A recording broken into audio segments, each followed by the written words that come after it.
मुनासिब पंडित जी, विचार एक बार होना चाहिए, इतना दृढ़ विचार हो कि पुनर्विचार करने के लिए समय ना बर्बाद हो। धन्य वे जीव जिन युवाओं को घर बसाना हो, बेटा अपनी ताकत देख लेना, पुनः ना रोना पड़े।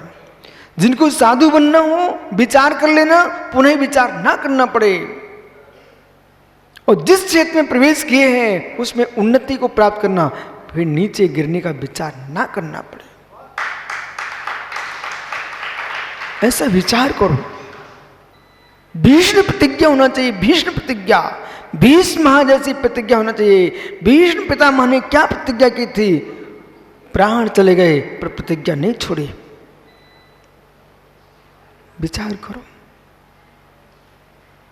विराजो भैया, जीवों को देख लेना। अब प्रारंभ करते प्रवचन आज का।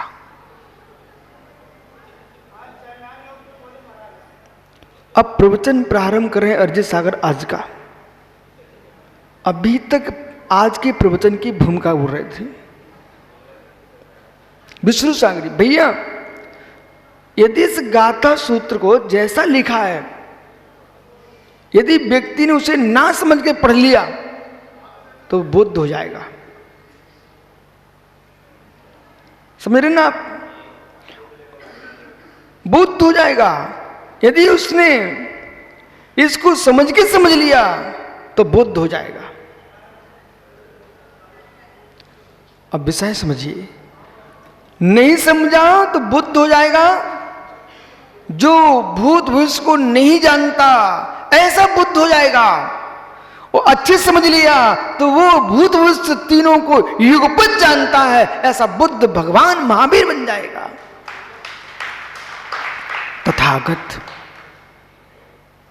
तथागत।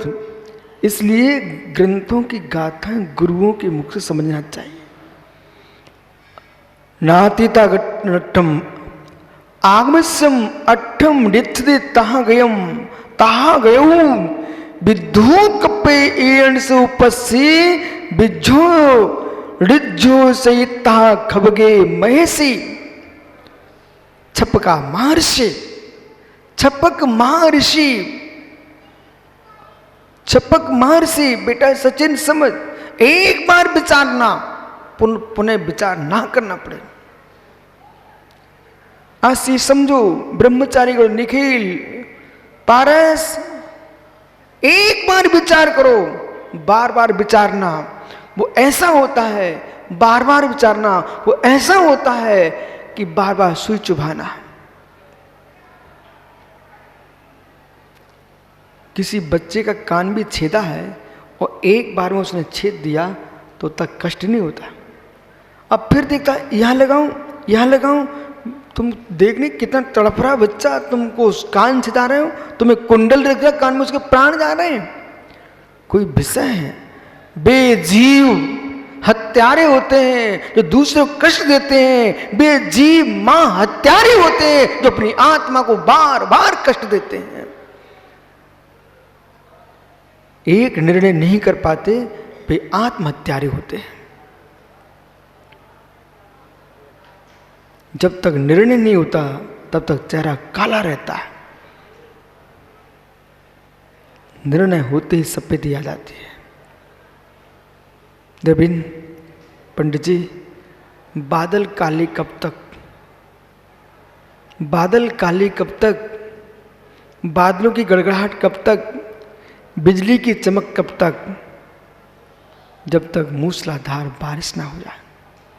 और बारिश हो जाए तो कालमा समाप्त, गड़गड़ाहट समाप्त, बिजली गड़गड़ाहट समाप्त। ऐसी जीवन में जो निर्णय कर लेते हैं उनके हृदय की चिंता के बादल समाप्त, दुनिया की सरलने की गड़गड़ाहट समाप्त, भयभीत होने की चमक समाप्त। निर्णय हो चुका है, निर्णय है। देखो मनोज बाकी भैया, निर्णय हो चुका है। मैं मंच पे बैठा हूं, आनंद लूट रहा हूं। अपने निर्णय में दृढ़ हूं। मैं अपने मोक्ष मार्ग का आनंद लूट रहा हूं। अभी मुनि बनने के बाद भी जो सोच रहे हैं, हमने सही किया कि गलत निर्णय ले लिया? घर में होते तो अच्छा सुख भोगते, समाज में बैठते, जैसे आज इंदौर के लोग आए अगुआ बन के, भैया कल दिल्ली के लोग आए, कितनी प्रभावना चल रही थी, हम भी ऐसे होते तो हम भी समाज में मुखिया बन के बैठते। मतलब अभी तुम मुखिया तो नहीं हो, दुखिया हो। जो साधु बन करके भी अभी मुखिया बनने का विचार कर रहे हैं, श्रेय बेटा में दुखिया हैं। मुझे पर का मुखिया नहीं बनना है, स्वात्म तत्व का सुखिया बन के रहना है। तथागत तथागत एक एक गाता सूत पर मुमुक्षु। गदिया पुत्र के पिताजी सुन रहे क्या? क्या निसंग होके जिएगा, किसी फर्श पर बैठ सकता है। सुरेश गदिया, निसंग होके आएगा मित्र, किसी फर्श पर बैठ सकता है। संग में कुछ लेके आएगा तो आगे पीछे देखना पड़ता है।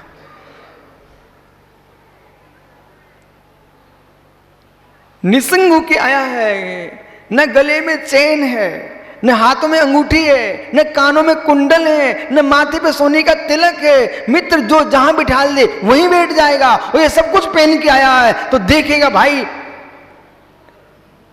कोई देख ना ले और कोई देख ले। दो बातें ध्यान रखना, डाकू चोर देख ना ले और समाज देख ले कि हां कुछ है। दिखाने की दृष्टि से आया है। और जिसके पास कुछ नहीं है, ठीक भैया, किसी ने पूछ लिया तो आनंद है, कम से कम मुझे भी पूछ लिया। किसी ने नहीं पूछा, हमें पहले से मालूम था भाई हमारे पास है क्या। क्या आनंद हो। सुरेश भैया, मैं भी ऐसे घूमता रहता हूं। एक जगह मैं गया, सोच के गया था, किसी ने पूछ लिया तो आनंद है, और नहीं पूछा तो आनंद है। अब जिसने नहीं पूछा वो खुश हो रहा था, इसलिए कि हमने पूछा नहीं उनको। हमने, तुम क्या खुश हो रहे हो? मैं खुश ज्यादा हूं, क्यों? मैं पहले से निर्णय करके आया था, तुम नहीं पूछ पाओगे क्योंकि तुम्हारे पास स्वागत करने के लिए कुछ है ही नहीं है। अरे जिसके घर में पीली हल्दी होगी वही तो टीका कर पाएगा। जिसके पास चावल होंगे, कम से कम वो सुदामा श्रेष्ठ था, उसकी पत्नी ने वे चावल के 2 मुट्ठी चावल का एक तिलक लगाने के लिए चावल तो भेजिए मेरे मित्र। परंतु जिनके हृदय में वात्सल नहीं है, उनके मेरे मित्र भावों की विशुद्धि का एक पीली हल्दी का तिलक भी नहीं होता है। पीत लेस्या हो तो धर्म धर्मात्मा दिखे। जिनकी पीत लेस्या नहीं, कृष्ण नील का पूछ रही है, वे धर्मात्माओं को नहीं देख पाएंगे।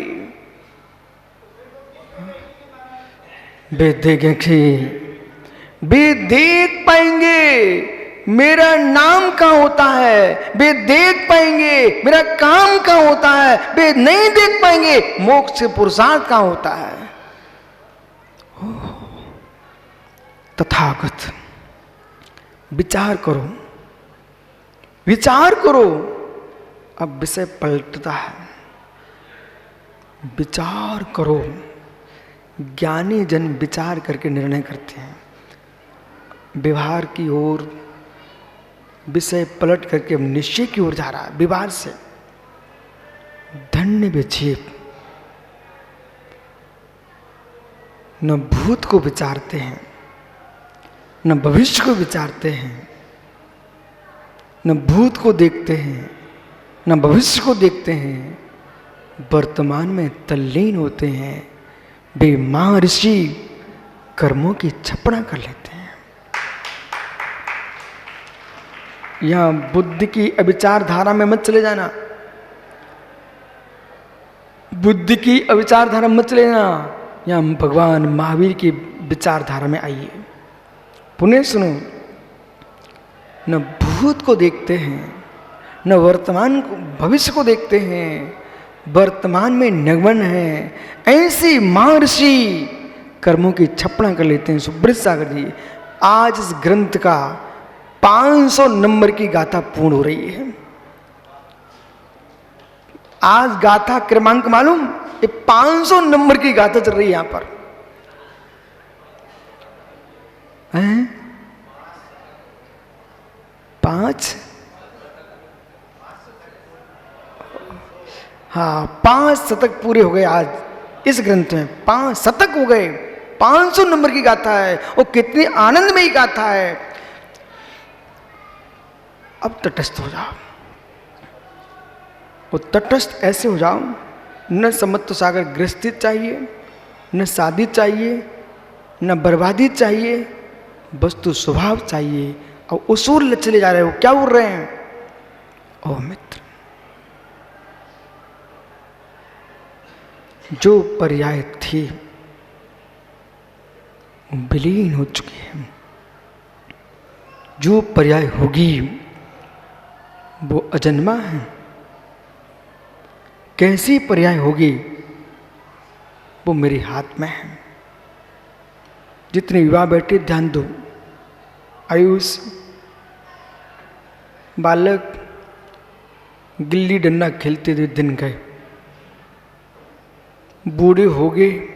कैसे बूढ़े हो गए ये दिख नहीं रहे हो। वर्तमान में तुम बैठे हो, अपनी अंतिम श्वास मित्र कैसे निकालना चाहते हो ये तुम्हारे हाथ में है। अंतिम श्वास कैसे निकालना चाहते हैं ये मेरे हाथ में है। नए भी परिग्रह है, इस परिग्रह से मुक्त होना पड़ेगा, तभी चिद ब्रह्म का अवलोकन प्रभाव है। और चिद स्वभावी भगवान आत्मा। यशोधर सागर जी, बेटा चिद स्वभाव को पढ़ रहे हो, नहीं आता तुमको समझ में गाथा प्राकृत की, तो चिद स्वभाव को बेटा तुम जीवन में 7 बार पढ़ लो। और 7 बार तुमने चिद स्वभाव ग्रंथ पढ़ लिया, तुमको समझ में आएगा कि जीना पड़ेगा अपने लिए वर्तमान में ही। उससे भूत भी सुधर जाएगा। फिर से कहता हूं, वाह गजब का विषय आ गया है। तो मनोज झूठ नहीं बोला ना, बुरा भी नहीं मानना हमारी बात। मनोज, कभी किसी से आपने 1 लाख रुपए उधार ले लिए? हो सकता है जीवन में ले सकते हो, लिए क्या? ठीक, अच्छी बात है। 1 लाख रुपए उधार ले लिए, ठीक है। वो भूत का द्रव्य हो गया है, ठीक। भविष्य में आपको अपने बेटे मोहित की शादी करना है, उसके लिए तुमको 5 करोड़ चाहिए है। अब विषय पूरा स्पष्ट हो गया। इधर देखो भैया, जो 1 लाख का ऋण है उसे भूत चुकाएगा कि वर्तमान चुकाएगा? 1 लाख का ऋण लिया इन्होंने, तो ये मेहनत आज करेंगे ना, तो आज जो द्रव्य कमा रहे हैं आज, उससे भूत का तो ऋण चुकेगा।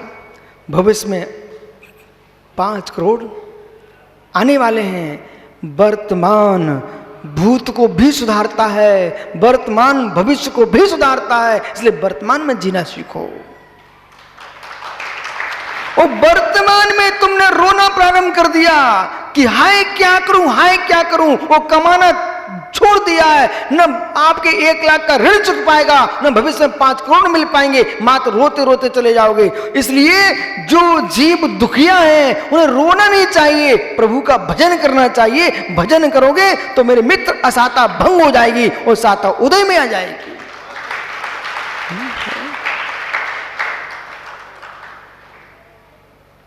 एक सज्जन ने हमसे प्रश्न किया, पंडित बनारसी जी, बोले आप संघ भी चलाने लग गए हो, समाज के बीच में भी रहते हो।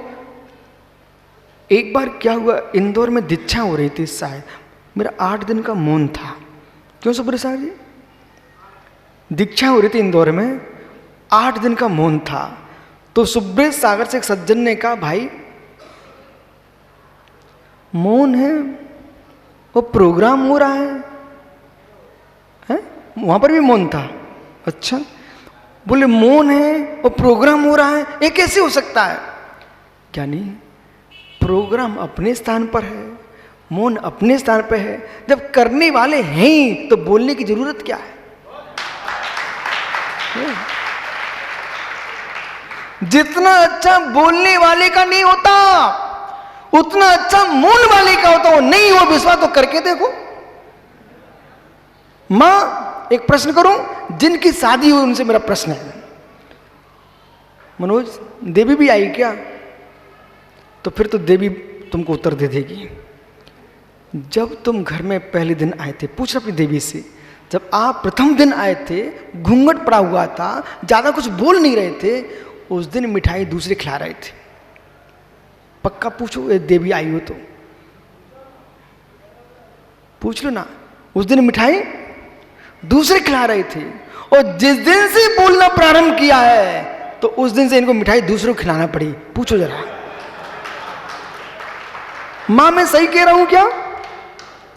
जब आप घूंघट डाले प्रथम दिन आए थे तो तुम्हारी सासू माँ ने और अड़ोस पड़ोस के लोगों ने पैसे भी दिए थे, मिठाई भी खिलाई थी, सब थे कि नहीं? क्योंकि उस दिन आप शर्म रही थी, मौन थी। और मौन की क्या महिमा, वहां पर तुमको मिठाई दूसरा खिला रहा था, और जिस दिन तुमने घर में बोलना किया प्रारंभ किया फिर तुम्हें दूसरों को मिठाई खिलाना पड़ गई। यही सत्य है। इसलिए ज्ञानियों, तीर्थंकर भगवंत अरजी सागर जी मौन रहते हैं, वो अपना समोषण बनाते नहीं है, सौधर्म आज्ञा देता है, कुबेर बनाता है, प्रभु बैठ करके दिव्य धुनी खिलाते हैं। इसलिए महात्मा समझ सागर जी, मंच बनाने मत पहुंच जाना, मंच में प्रवचन करने जाना। नहीं तो कहो मेरा आज अलग मंच रहेगा, कल अलग मंच रहेगा, परसों अलग मंच रहेगा, ये लाखों खर्च मंच में ना करा करके मेरे मित्र मंदिर में लगा दोगे, धर्मात्मा को आहार करा दोगे तो ज्यादा अच्छा रहेगा। मंच एक बार बन गया सो बना रहने दो, अब बदलो मत बार बार। मंच मत बदलो, बदल सको तो मंच में अपना मन बदल दो तो भगवान बन जाओगे। भीलवाड़ा, कितनी मंच में बदलते रहो, मंच बदलने से कुछ नहीं होता है, मन बदल जाए तो भगवान बन जाओगे। बैठो भैया। इसलिए भैया, तन बदल जाएगा उससे मोक्ष नहीं मिल पाएगा, और जिस आगे मन बदल जाए तो मित्र मोक्ष मिल जाएगा। जाओ, कल फिर आओगे मित्र, परे तो पुनः चर्चा करूँगा। आत्म सुख चाहिए तो वर्तमान में जियो। आत्मा स्वभावम परिभाव भिन्नम, आत्मा स्वभावम परिभाव, आत्मा का स्वभाव प्रभाव से महावीर स्वामी की